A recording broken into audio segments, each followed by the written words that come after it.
Today we are discussing about a process diagram in task 1, and as we can see it's a fish process. तो ये हो गया हमारा living process. Question मेरा आपसे ये है कि लिविंग प्रोसेस स्टार्ट कहाँ से होता है? पहली स्टेज क्या है? एग एग से है या इसका स्टार्ट रिप्रोडक्शन से हो सकता है? आइल्स के पेपर में जब भी आपको लिविंग प्रोसेस आता है, क्योंकि ये एक लाइफ साइकिल है, इसके अंदर यहाँ तो उन्होंने इसको लेबल किया होता है, जैसे स्टेज 1, फिर स्टेज 2, 3 एंड सो ऑन। अगर उन्होंने इसको लेबल नहीं किया हुआ तो इस तरह की आपकी एक डायग्राम आ जाती है। अब आप इसको यहाँ से चाहे स्टेप 1 ले लें, चाहे आप इसको यहाँ से स्टेप 1 ले लें, स्पॉनिंग इज बेसिकली रिप्रोडक्शन। तो अगर आपने इसको इसको स्टेप 1 कह दिया है तब भी ठीक है, क्योंकि रिप्रोड्यूस होगा, एग्स ले होंगे, फिर आगे साइकिल चलता जाएगा। और अगर आपने एग लेइंग से आगे बात शुरू कर दी और इसको ला के फिनिश किया है कि जी फिर रिप्रोडक्शन हो गया एंड सो ऑन, दोनों सूत्रों में ठीक है। तो अगर तो उन्होंने इसको लेबल नहीं किया हुआ 1 2 3 और ABC, फिर तो आप रिप्रोडक्शन या एग से स्टार्ट कर सकते हैं, आपकी मर्जी है, तो जाना सीक्वेंस में है। और अगर उन्होंने इसको लेबल किया हुआ है then you must start with the first stage as mentioned in the diagram. We good? तो लाइफ साइकिल में ये सबसे बड़ी चीज़ है जो आपने याद रखनी है। इसलिए अगर आप इसको यहाँ से अंडरस्टैंड कर रहे थे तब भी ठीक है, अगर आपने इसको यहाँ से अंडरस्टैंड करना शुरू किया तब भी ठीक है।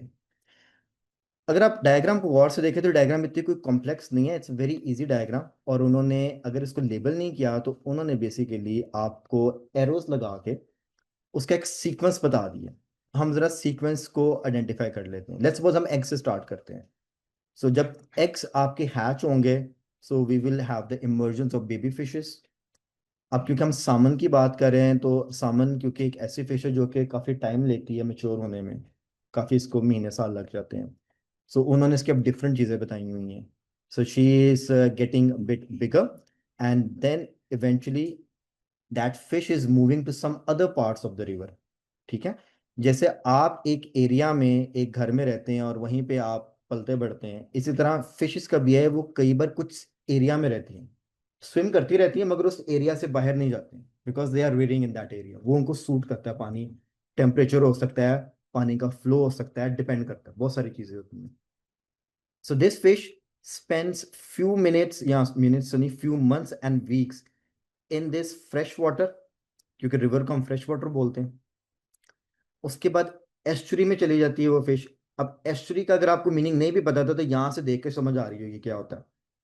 कोई मुझे बताएगा एस्चुरी क्या होती है? अब सिर्फ डायग्राम को देख के।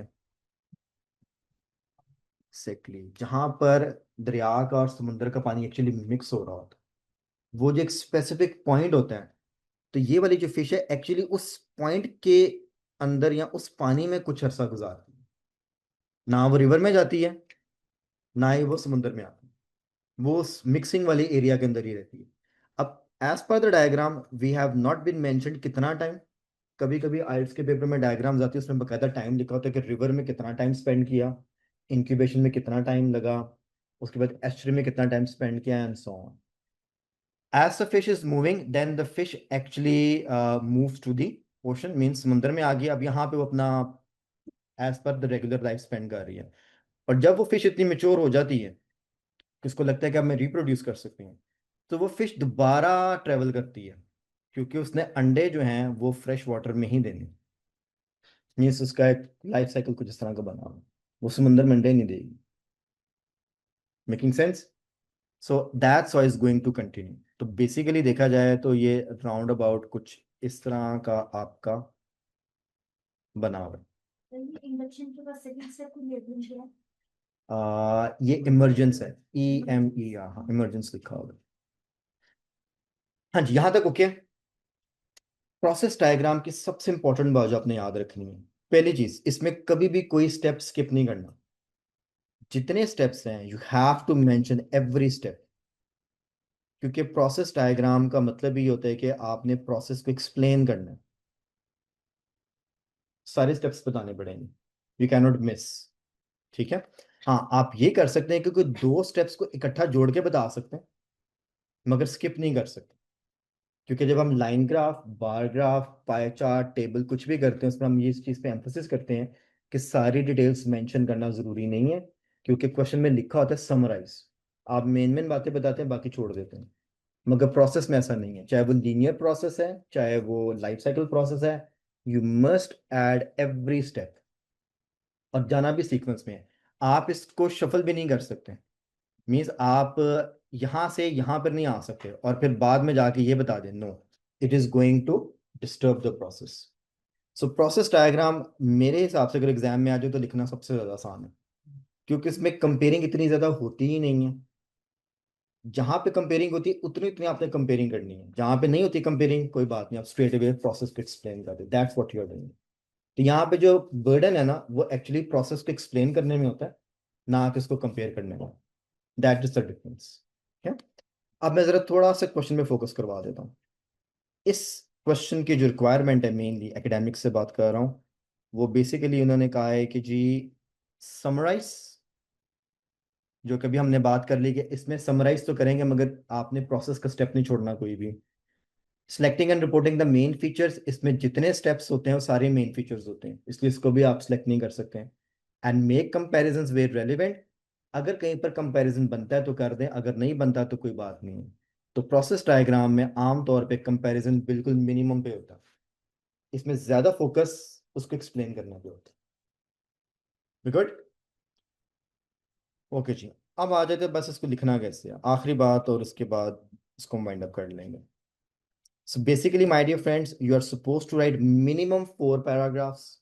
One, two, three, and four. आपने आंसर पढ़ लिया, आपको थोड़ा सा आइडिया हो गया होगा। Intro is the first paragraph. Intro means आपने बस एक्चुअली अपनी रिपोर्ट का टाइटल देना होता है। आइट्स के पूरे पेपर में राइटिंग में, चाहे आप टास्क 2 कर रहे हैं टास्क 1 कर रहे हैं, हेडिंग्स नहीं देनी होती। इसलिए कह लें कि आपकी जो रिपोर्ट का हेडर है वो in the form of sentence ही आ रहा होता है, और ये वही स्टेटमेंट आपने रीराइट करनी होती है जो एक्चुअली क्वेश्चन स्टेटमेंट के अंदर लिखी होती है, उसी को आप रीराइट कर देते हैं। अगेन सिंपली आपका पैराफ्रेजिंग का यहाँ पे दोबारा से टेस्ट होता है, जो भी हमने टास्क 2 में सीखी। इसमें बस ओपिनियन ऐड नहीं करनी, वो मैंने आपको शुरू में बता दिया कि कोई ओपिनियन नहीं देनी, कोई रीजनिंग नहीं देनी है, nothing, you just restate the same statement. दूसरा जो आपका पैराग्राफ है दैट इज ओवरव्यू, इसको कहते हैं ओवरव्यू है। और इसका जो मतलब है मैं यहाँ पे लिख देता हूँ, मतलब होता है जनरल ट्रेंड। इस केस में मैं जनरल एनालिसिस लिख लूंगा। अगर आप 1 सेंटेंस या 2 सेंटेंस के अंदर ये बता ना सकें कि इस पूरी डायग्राम में क्या हो रहा है, तो उसको हम बोलते हैं जनरल एनालिसिस। आपने अगर इस पैराग्राफ को पढ़ा है तो इसमें लिखा हुआ है जी, overall the life cycle of a salmon consist of multiple distinct stages. आप चाहे तो स्टेजेस काउंट करके लिख दें, अगर आपको लग रहा है यार काउंट करने में गड़बड़ हो सकती है तो उसको मल्टीपल लिख दें, कोई इशू नहीं है। हर स्टेज का अपना कुछ काम है, इसलिए डिस्टिंक्ट का वर्ड ऐड कर दिया। जहाँ पे स्पेनिंग 3 डिफरेंट हैबिटेट्स, जो कि फिश एक्चुअली 3 जगह पे टाइम स्पेंड कर रही है, फ्रेश वाटर रिवर्स में, एस्चुरीज में, और ओशन में। हाँ, किस जगह पे कितना टाइम है मेंशन नहीं है, हमने भी जनरल से डाल दिया है। Before returning to their birth place to spawn, completing the life cycle. तो बेसिकली हमने ओवरऑल बता दिया है कि फिश का लाइफ साइकिल है, 3 जगह पे टाइम स्पेंड करती है, और बाकी एक्सप्लेनेशन नीचे है। एंड अगेन मैंने भी इसको एक्चुअली एग से ही स्टार्ट किया था। ठीक है, salmon begin their life cycle in fresh water rivers where adult fish lay clusters of small round eggs, incubate over time, और वहां से आगे फिर इसको सीक्वेंस पे लिखा हो। कहीं कहीं पे कंपैरिजन है, जहां जहां पे हो सकता था। For example, once hatched the young salmon with little resemblance to mature fish. अगर आप डायग्राम में देखिए, जो अंडे से बाहर निकल गया वो फिश नहीं लग रही है, तो वहां पे कंपैरिजन बनता था, वहां पे कर दिया। Spend their early developmental stage in freshwater habitats. During this period, they gradually develop into a more fish-like appearance. ये इसको थोड़ा सा कंपेयर कर दिया है। Albeit at a smaller size, means के साइज उनका छोटा ही रहा है सामन, क्योंकि काफी बड़ी मछली होती है, तो ये आहिस्ता आहिस्ता अपने साइज को पहुंचती है। द जुवेनाइल सामन, ये एक एक्स्ट्रा वर्ड ऐड कर दिया, मींस यंग सामन कह दिया है। यहाँ पर कहाँ पे मैंने कहा है, कहीं पे मैंने भी लिखा था यंग, ये उसी का सिनोनिम है, juvenile, juvenile salmon. Then migrate down stream to river estuaries. ठीक है।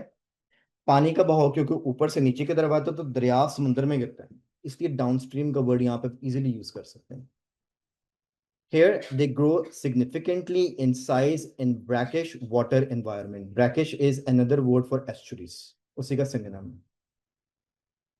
और यहाँ पर फिर साइज के ऊपर ही बात की क्योंकि हमारे पास एक्चुअली कंपेयरिंग साइज के ऊपर ही हो रही है। After completing the rearing stage in estuaries, the maturing salmon migrate to ocean और where they reach full adulthood। वहाँ पे लिखा हुआ है वो पूरी फिश अडल्ट हो गई है एंड देन साइज और वेट में आपको खासा वाज़ेह फर्क नजर आ रहा है। And then finally they go back to the rearing stage, यहाँ जहाँ पे वो अपनी अपस्ट्रीम, अपस्ट्रीम हो गया जब आप उल्टा जा रहे हैं, डाउनस्ट्रीम हो गया जब ऊपर से नीचे की तरफ आ रहे हैं। ये इसमें एक्चुअली जो है ना वोकैब और प्रोसेस सिंपल है, आप देखिए इस पे कंपेयरिंग ना होने के बराबर है, क्योंकि जब भी आप प्रोसेस डायग्राम में आएंगे it's always about how you explain the process.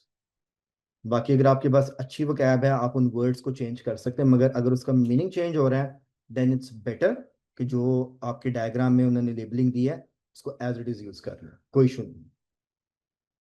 Good. तो पहले दो पैराग्राफ आपके फिक्स्ड हैं, ये एक एक ही होता है, first is the intro, second is the overview. आपका जो तीसरा और चौथा पैराग्राफ है बेसिकली एक्सप्लेनेशन पैराग्राफ है। इसको अगर मैं मेन पैराग्राफ भी लिख दूं तो आई थिंक आपको समझने में आसानी होगी, इसको वन कर देते हैं और ये मेन पैराग्राफ टू कर देते हैं।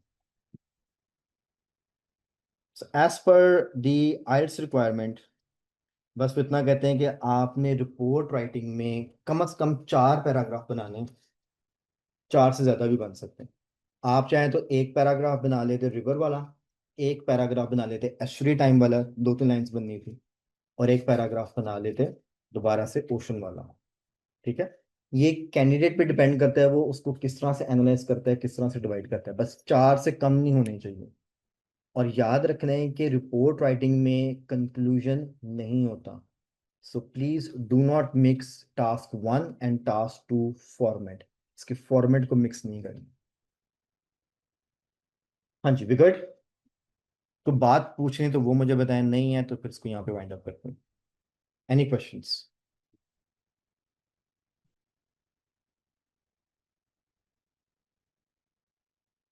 सब ओके है? ठीक है। एक बात करता हूँ वो रिकॉर्डिंग में नहीं डालते हम।